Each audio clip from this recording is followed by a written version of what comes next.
because he is sure to be taking refuge in his own mental concoctions. Consequently, it is rightly said herein that one has to give up all kinds of sense desire manufactured by mental concoction. Artificially, such sense desires cannot be stopped. But if one is engaged in Krishna consciousness, then automatically sense desires subside without extraneous efforts. Therefore, one has to engage himself in Krishna consciousness without hesitation, for this devotional service will instantly help one onto the platform of transcendental consciousness.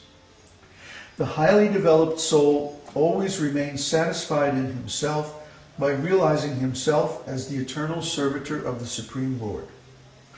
Such a transcendentally situated person has no sense desires resulting from petty materialism.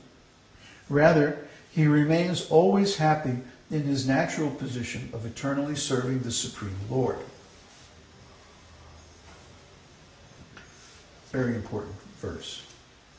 The Blessed Lord said, O Partha, when a man gives up all varieties of sense desire which arise from mental concoction, and when his mind finds satisfaction in the self alone, then he is said to be in pure transcendental consciousness.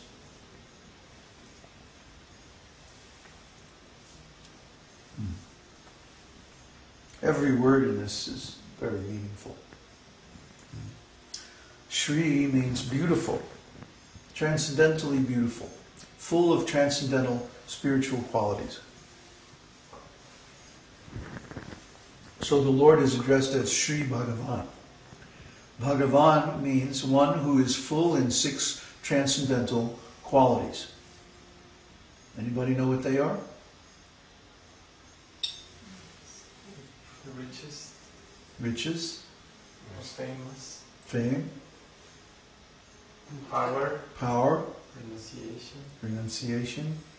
Intelligence. Knowledge. Knowledge. And Shri. Beauty. Beauty. Yes. Yeah. Yeah. So the Lord is full of beauty, power, wealth, knowledge, fame, and renunciation. Full like an ocean. A bottomless, shoreless ocean.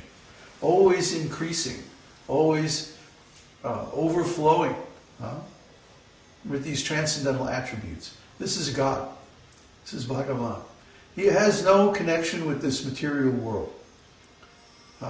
This material world cannot touch him. Therefore, he is known as most fortunate or Bhagavan. Vacha. He said. So the Supreme Lord is a person. He can speak.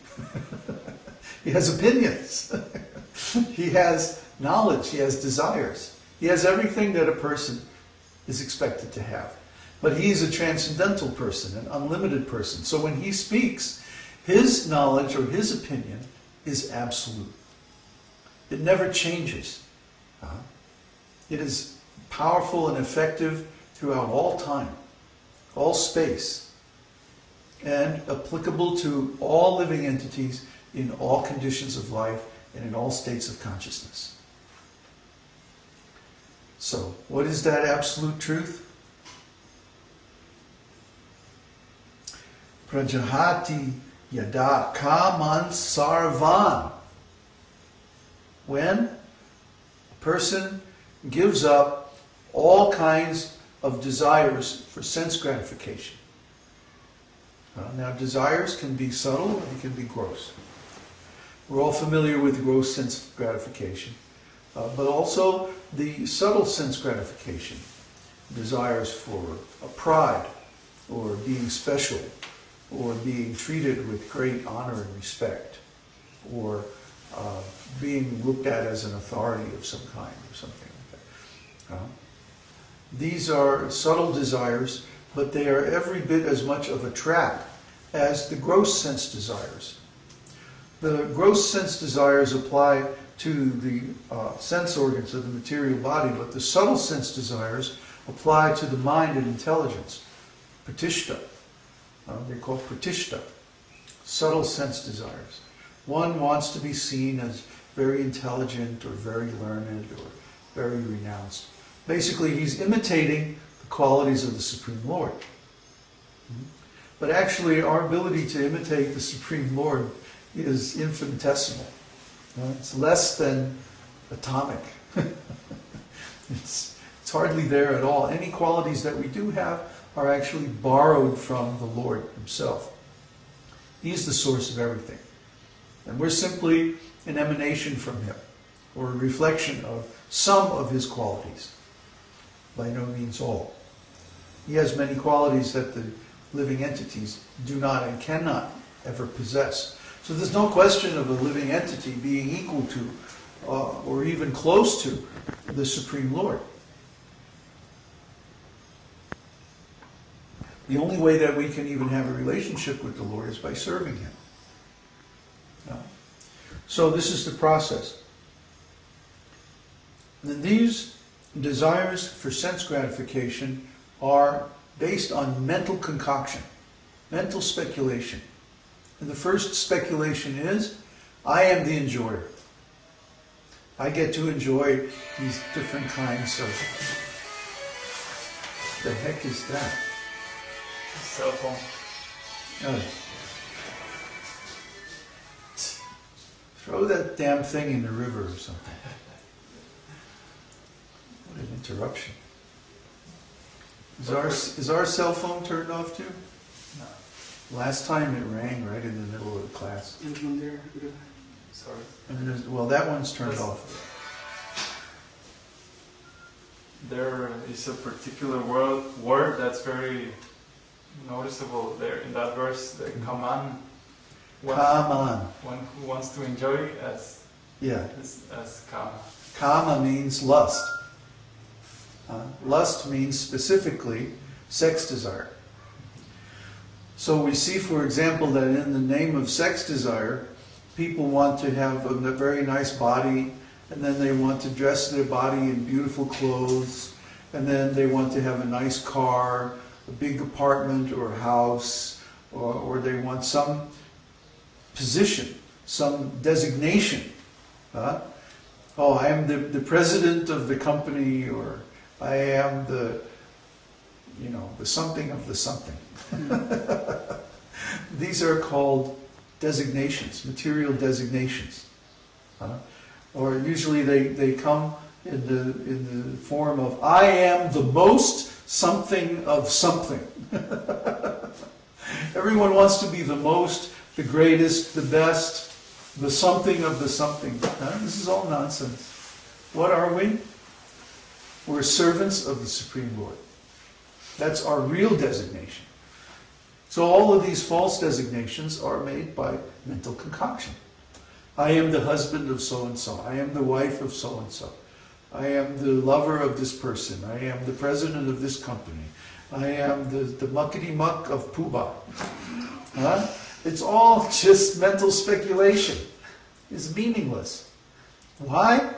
Because it says back here in my favorite verse, 2:16, that the sages have determined that what is temporary has no real existence, and what really exists is eternal. And they figured this out by studying the nature of both. So we all have experience with non-eternal designations. We think, I am the something of the something. I am the husband of this person. I am the teacher of this class. I am the such and such of so-and-so. And then we base our identity on that. Identity is something that's even higher than intelligence. It's called false ego. The false ego is based on mental concoction. I am the such and such of so-and-so. And then the intelligence makes plans based on that false designation. Oh, because I am the such and such of so-and-so, I must do this. And then we make a whole elaborate plan about how, as the such and such of so-and-so, I will do this and that to this other thing. Where did that come from? Did it come from the scriptures? Did it come from the spiritual master? Did it come from any kind of a real assessment of the situation in the material world? No. Therefore, it might happen, it might not happen. It might be approved by the Lord, but most likely it's not. So one spends valuable time and energy of this human form of life trying to execute this plan, these desires that are arrived at by mental speculation, mental concoction, based on a false premise. And then inferential logic, because I am this, I must do that. And on it goes. So we try to do this and try to do that, and so many things fail. Why? Because the original premise is wrong, false, illusory, concocted. We all know the example of the nut